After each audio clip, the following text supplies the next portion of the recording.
Tá, na última aula eu fiquei devendo o capítulo 13.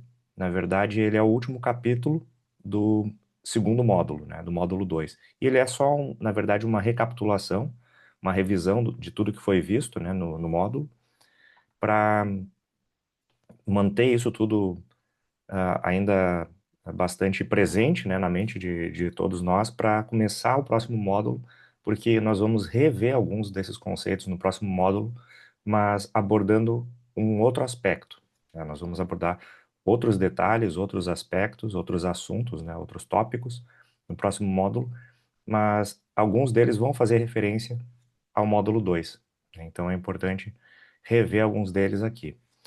Então eu vou começar fazendo primeiro aqui um reconhecimento, né, parabenizando. Deixa eu mover a minha câmera aqui para o lado. Agora a gente não tem o avatar na tela, eu posso ocupar esse espaço aqui sem problema. Pronto. Então, fazendo esse reconhecimento aí, né, parabenizando aí quem concluiu, quem acompanhou aqui, principalmente quem participou, né? Realmente o meu objetivo é ter a participação, não é falar sozinho para uma câmera ou para um grupo pequeno de pessoas, é ter a participação, é ter as perguntas de vocês, né, para que eu possa responder, para que eu possa agregar mais valor, né, às aulas, para que eu possa trazer mais exemplos e que vocês possam também compartilhar os exemplos de vocês, né, os casos, né, que vocês estão vivenciando aí na carreira de vocês. E deixa eu só baixar um pouco aqui a minha imagem na tela. Pronto. E então na verdade, mais do que parabenizar, é um momento para que eu agradeça aí para quem participou, para quem contribuiu, quem trouxe perguntas, né? E participou ativamente aí das atividades que foram propostas, né? Dos momentos de exercício, de brainstorming, de imaginação e construir raciocínios, né, em torno do que a gente está aprendendo aqui. Tá, um resumo do que a gente viu até agora, né? Nós vamos revisar então esses principais aprendizados desse módulo, né? Primeiro a gente tratou sobre as responsabilidades do QA, né? Como que ele contribui para a qualidade de software. Definitivamente eu vou ter que descobrir como remover esse fundo transparente, porque fica aparecendo algumas imagens do fundo aí que parece uma deformação assim na minha cabeça, né? Mas tudo bem. Bom, depois das responsabilidades do QA, nós vimos habilidades essenciais que o profissional precisa ter, né? Sendo elas técnicas e interpessoais, né? Ambas habilidades aí são importantes para desenvolvimento da carreira e para que ele consiga desempenhar as atividades que são esperadas, as responsabilidades, né, que são esperadas do profissional de QA, e principalmente como que isso permite que ele se destaque na área, porque algumas dessas responsabilidades elas podem ser desempenhadas com o mínimo de habilidades necessárias, e aí a gente vai ser um profissional medíocre. E lembrando que medíocre não é pejorativo, significa mediano, né? E eu acredito que todos que estão, nesse momento, participando de uma mentoria estão buscando crescimento de carreira, seja transição de carreira ingressando na área de QA, ou seja, ah, crescimento em nível de senioridade, promoção, mudança de uma empresa para outra ou alguma coisa nesse sentido, né? Nós tratamos um pouco a respeito da automação de testes em um nível mais conceitual, né? Entendemos do que se trata a automação e quando que ela é importante, quando que ela agrega mais valor, né? E como que a gente pode utilizar ela, então, para otimizar não só a cobertura dos testes, mas eu até diria que os processos que nós desempenhamos como profissionais de QA, né? Porque lembrando que para que nós consigamos fazer a automação dos testes durante um ciclo de desenvolvimento, algumas outras atividades precisam ter sido desempenhadas de forma mais eficiente antes, né? Até para que sobre tempo, né, para a automação, até para que a gente consiga priorizar as tarefas, consiga delegar algumas tarefas, é necessário aí todo um, um trabalho prévio, né, de gestão do conhecimento junto com o restante do time, a análise adequada dos requisitos e do cenário, de todo o contexto tecnológico, né, qual a stack tecnológica que está sendo adotada, a seleção da solução técnica que vai ser adotada para a automação de testes. Então, todos esses processos que são necessários para a automação de testes mais eficiente, eles precisam ser implementados e ser desenvolvidos, desempenhados antes, né? Eventualmente, um time que não tem automação de testes nunca vai se preocupar com esses processos. E aí acaba sendo, então, um amadurecimento necessário, né, para que se possa pensar em automação de testes, a gente precisa antes pensar em alguns outros processos, né? Precisa reorganizar algumas coisas. Nós falamos novamente então sobre o papel do QA no processo de desenvolvimento, agora não só falando sobre as responsabilidades dele ou sobre as atividades específicas de qualidade, né, de testes, mais especificamente falando, mas o papel que ele representa em diferentes etapas do desenvolvimento e como que ele pode agregar valor em todas essas etapas desde o início do projeto, né? Pensando em shift left testing, né?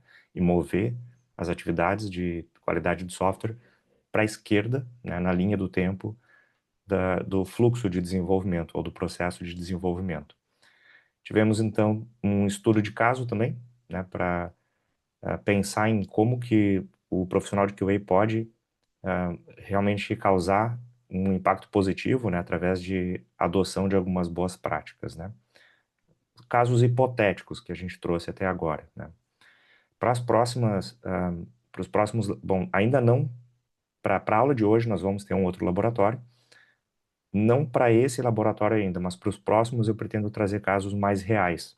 E para isso eu vou contar com tanto com sugestões e contribuições que vocês possam compartilhar comigo no grupo, né? Eu vou criar uma enquete lá para tentar identificar quem tem algum caso em alguns tópicos específicos sobre os quais nós vamos ter alguns laboratórios, né? Ou algumas aulas práticas, mas também eventualmente eu vou trazer algum caso da minha realidade, da minha experiência, né? E compartilhar com vocês também. Deixa eu dar uma olhada aqui no chat. Ah, é feriado no Brasil? Feriado 20 de junho? Feriado de quê? Não faço ideia. Será Corpus que é Christi. nacional ou é regional? Hã? Ele é do corpo de Cristo. Ah, tá. É É, tô nacional. bem, tô bem desatualizado com relação a esse feriado. Pô, se eu soubesse, eu teria antecipado essa aula. A gente poderia ter feito ela ontem, por exemplo, para vocês não precisarem estar participando de aula durante um feriado. Mas eventualmente para alguns de vocês até é mais tranquilo no feriado, né? Pra Bom, mim foi melhor, no caso. é, imagino que alguns de vocês tinham talvez ali um intervalo curto de tempo, né, entre sair, encerrar o dia de trabalho, de repente deslocamento, etc. O David disse: Eu só vou rever a aula de sábado porque tive que sair no final. Como estourou o tempo, não deu para ficar a mais. Sem problemas, David. É, acabaram sendo 3 horas de aula, né? Eu acho que ninguém vai reclamar de um conteúdo extra. Mas como ele fica gravado, então é aquela questão de vocês se organizarem aí. E, de certa forma, é também uma oportunidade para que vocês exercitem aí essa habilidade, né, que também é necessária, que é de conduzir a própria forma de estudo, de criar a sua própria disciplina de estudo, né, conduzir a sua rotina de estudos, e eventualmente isso vai envolver essa organização dos horários, estudar num outro dia, assistindo uma aula que foi gravada, entrando em contato conosco através do grupo, né, tirando dúvidas. Isso aí tudo faz parte, né? Afinal de contas, também é um pouco parecido com a realidade que a gente encontra aí no mundo acadêmico, né? Não é muito diferente. Bom, pulei um item aqui. Ah, sim, era só para então encerrar dizendo que então a gente tem uma visão um pouco mais clara aí sobre o impacto do QA no ciclo de desenvolvimento, que vai ser importante essa visão e um pouco a consciência a respeito de algumas dessas habilidades, dessas responsabilidades vão ser importantes para o próximo módulo, que é onde eu vou trazer aí, eu diria que a continuação, depois da criação de um plano de testes, a continuação do que seria a gestão de testes, tá? De uma forma mais ampla. Para o próximo módulo, então, né, o que que a gente vai ver aqui? A gente vai entender tipos de testes, primeiro, testes funcionais, testes não funcionais, e depois a gente vai ter um laboratório prático, tá, para aplicar testes funcionais especificamente em um cenário mais próximo do que seria um caso real, né? Eu tentei continuar na mesma linha do exemplo de uma aplicação que tem uma funcionalidade de login para ser testado, né, só para manter a mesma linha de raciocínio e continuar, né, na mesma linha de raciocínio, mas vai ser um laboratório prático dando continuidade, então, na gestão de testes, que vem depois do plano de testes, né?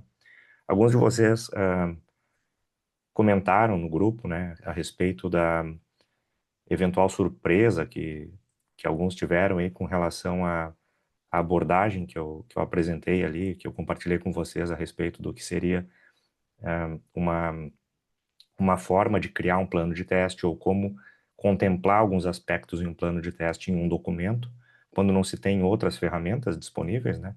Isso também está, de certa forma, relacionado a uma das habilidades que a gente consegue colocar em prática aí. Eventualmente não vamos ter ferramentas, né? Algumas empresas aí utilizam Excel, outras utilizam documentos, PowerPoint, e algumas têm sistemas propriamente ditos, né, para sistemas de gestão de testes mais adequados, mas existem diversos tipos de sistemas e a gente não pode depender de um só. A gente tem que entender o processo e saber aplicar ele independente da ferramenta, né? Se não é oferecida nenhuma ferramenta, a gente utiliza o que tem, nem que seja Trello, por exemplo, né? E então a gente agora para iniciar, né, o próximo módulo, ah, e pensar então na continuação, né, da implementação dessa gestão de testes, ou o que viria após a criação do plano de testes. E nós não abordamos aqui estratégia de testes, eu diria que ela vai depois encerrar o ciclo, né? Depois que nós pensarmos no plano de testes e no restante da gestão desses artefatos, desses itens de trabalho, né, de teste, a gente pode encerrar então englobando tudo isso numa estratégia de testes, né? Então a gente vai começar a colocar a mão na massa, ou continuar, né, colocando a mão na massa e continuar na prática vendo como funcionam esses conceitos de gestão de testes, né? Envolvendo diferentes tipos de testes, mas seguindo na linha dos testes não funcionais, nesse caso. Mas a diferença é que dentro de testes não funcionais, a gente vai tentar diferenciar eles, não só através de cenários, né, mas também pensando aí em outros aspectos que vão definir o escopo dos testes. Bom, para continuação, então, para os próximos módulos, né, o que fica de dica aqui eu diria que mais voltado aí para foco em evolução e desenvolvimento de carreira, né? Eu deixaria algumas dicas aqui para que vocês se mantenham atualizados, né? Não só acompanhando essas aulas, revendo esses slides que vão ficar disponíveis lá na área de membros, né?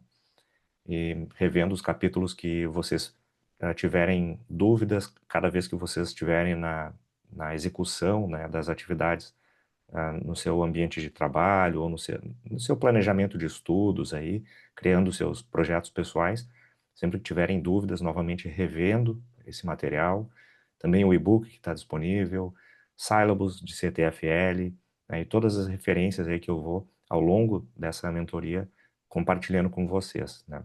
Mas não só se limitando a isso, mas também participando, né, de outras um, oportunidades que vocês tenham aí como webinars, conferências, né, ou sendo membros de outras comunidades e se expondo, então, a ter contato com outras referências.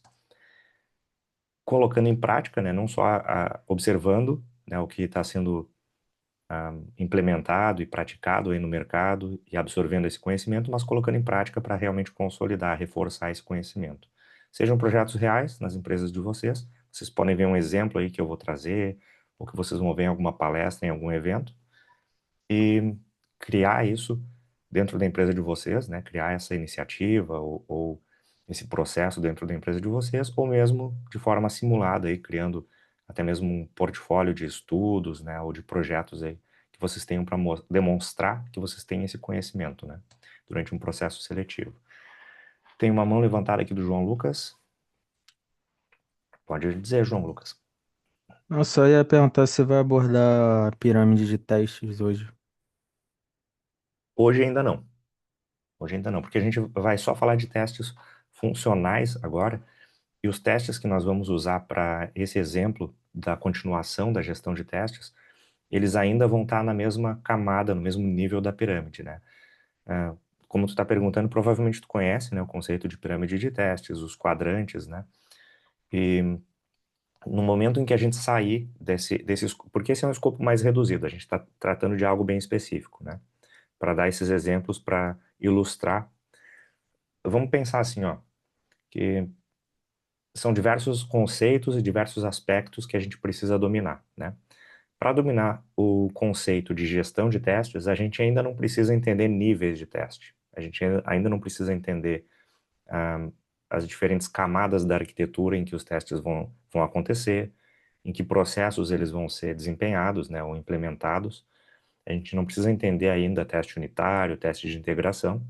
Nesse momento ainda não. A gente está entendendo como fazer a gestão de testes. Depois que a gente entender isso, a gente pode começar a pensar em explorar outros níveis de teste com a mesma abordagem que vai ser apresentada aqui, nesse nível de teste, né, com teste funcional em uma camada web, né? Então, aqui a gente estaria falando de tanto na última aula, né, quando a gente criou um plano de testes, quanto agora, dando continuidade na gestão dos testes, a gente ainda está falando da mesma camada.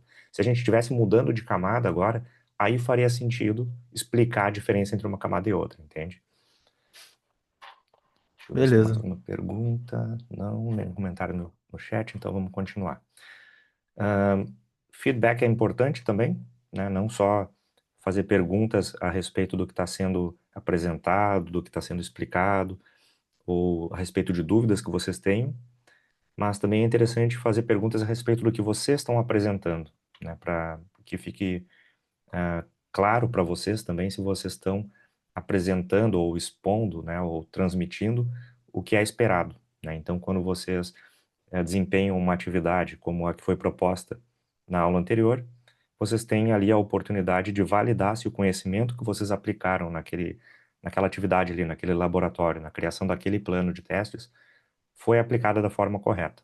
Então, fazer um exercício, fazer uma atividade dessas, embora nós não tenhamos aqui nenhum tipo de critério de avaliação ou nada nesse sentido para a conclusão da mentoria e obtenção de um certificado, né? Não estou aplicando nenhum tipo de conceito nesse sentido. Eu acho que cada um de vocês é responsável, né, por garantir que vocês estão participando das aulas, estão adquirindo conhecimento, e no final dessa mentoria, através da obtenção desse certificado, cada um de vocês vai ter a responsabilidade de ser coerente, né, vamos dizer assim, de ser ético com relação ao conhecimento que adquiriu ou não, né, aqui nessa mentoria. Então, eu não vou desempenhar aqui o papel do professor que vai definir se vocês passaram de ano ou não, né, vamos dizer assim. Deixa eu ver se tem mais algum. Ah, tá, o Renato e o Danilo acessaram aqui. Tá. Mas eu acho importante que, à medida que vão desempenhando as atividades, compartilhem conosco o que foi praticado ou o que foi implementado por vocês, para que a gente possa dar um feedback e vocês possam entender se estão no caminho correto ou não, né? Ou até mesmo para que a gente possa aprender com vocês. Também tem essa questão, né? O plano de testes que eu apresentei na última aula, por exemplo, ele tem um pouco de customização. Eu convencionei algumas coisas ali, por quê? Porque naquele momento a gente só tinha um documento, né? Não estávamos contando com outras ferramentas, não estamos ainda tratando de outras etapas, né, da gestão de testes. Então, para trazer ali o entendimento de alguns aspectos que podem estar conectados ao plano de teste, eu incorporei alguns deles no plano de teste. Hoje a gente vai conseguir entender por que alguns deles não pertencem ao plano de testes, né? E onde eles estariam melhor representados ou aonde eles pertenceriam, né? Dentro da gestão de testes, em que ferramentas ou em que artefatos que vão ser produzidos. Bom, essas são as dicas aí que eu deixo para vocês. E no próximo módulo, então, nós vamos ver, como eu disse, os tipos de testes de software e mais um laboratório, dando continuidade à gestão dos testes, tá?